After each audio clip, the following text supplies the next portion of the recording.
जनाब सदर, पेश करदा करारदाद हम आज़ाद हैं। हमसे मुराद पाकिस्तान में जीता जागता सांस लेता एक एक इंसान, और आज़ाद से मुराद बेखौफ, लेकिन हमारे सरों पर तो हर वक्त खौफ की तलवारें मंडराती हैं। आज़ाद से मुराद खुद मुख्तार, लेकिन हमारे सियासतदान तो कचकोल थामे अमेरिका के सामने अपनी कौम की हमियत का सौदा करते हैं।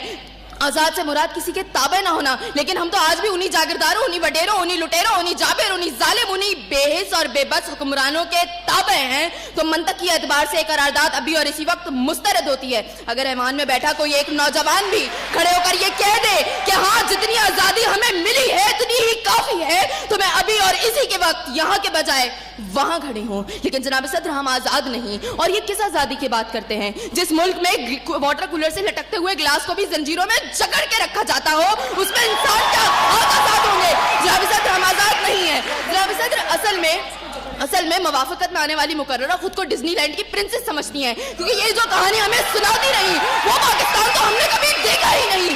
जनाब सदर, जिस मुल्क के सियासतदानों की तरक्की का आलम ये हो कि उनकी दौलतों में दिन दुगनी और रात चुगनी होती हो और तरक्की का दारोमदार ये हो, तो फिर मैं कैसे कहूँ कि हम आजाद हैं? जिन मुल्क के सियासतदानों के नाम पनामा लीक्स में लीक होते हो और स्टोर मचने पर फकत अवाम को लैपटॉप स्कीम का लॉलीपॉप दे जाता हो, तो मैं कैसे कहूँ कि हम आजाद हैं? जनाब सदर, जिस मुल्क की हुक्मरानी और हुकूमत का ढांचा तक बैनुल अक़वामी इस्तेमार ने बनाया हो, तो फिर मैं कैसे कहूँ कि हम आजाद हैं? जिस मुल्क का अदलिया का सिस्टम तक किसी और का लिया हुआ हो, तो मैं कैसे कहूँ कि हम आजाद हैं? जनाब सदर, और जिस आजादी की ये बात कर रही थी, जिन हरी झंडियों की ये बात ये कर रही थी, जब कल यही झंडियां हमारी पैरों के तले रोती जाएंगी और कोई उनको उठाने वाला ना होगा, तो फिर मैं इनसे पूछूंगी कि अरे कौन सी आजादी?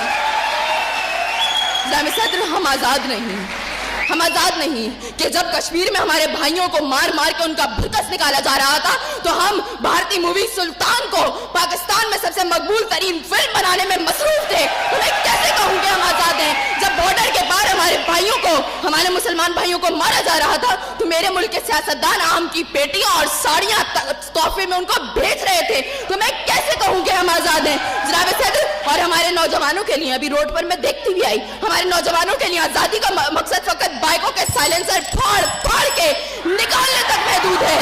तो मैं कैसे कहूँ कि हम आजाद हैं? और जनाब सदर, जिस आजादी की ये बात करती है, शायद वो फकत सिर्फ दहशतगर्दों को हासिल है, क्योंकि उनका जब जहां जिसको दिल चाहता है मार देते हैं और बड़ी आजादी से आकर मीडिया पर कहते हैं हाँ जिम्मेदारी कबूल। तो जवाब में हमारे सियासतदान फकत मुजम्मत करके नजर आते हैं। अरे कौन सी आजादी जिस देश में हर सिमत बर्बादी के साए हो और मुल्क के हर कोने में जुल्म और जबर के बादल छाए हो? तो मैं कैसे खुद को आजाद कहूँ जहाँ हक को हक कहने में जबान मेरी थर्राती है? मैं उस देश का बाकी वासी हूँ जहाँ मौत खुशी से आती है। मैं खुद हूँ आजाद।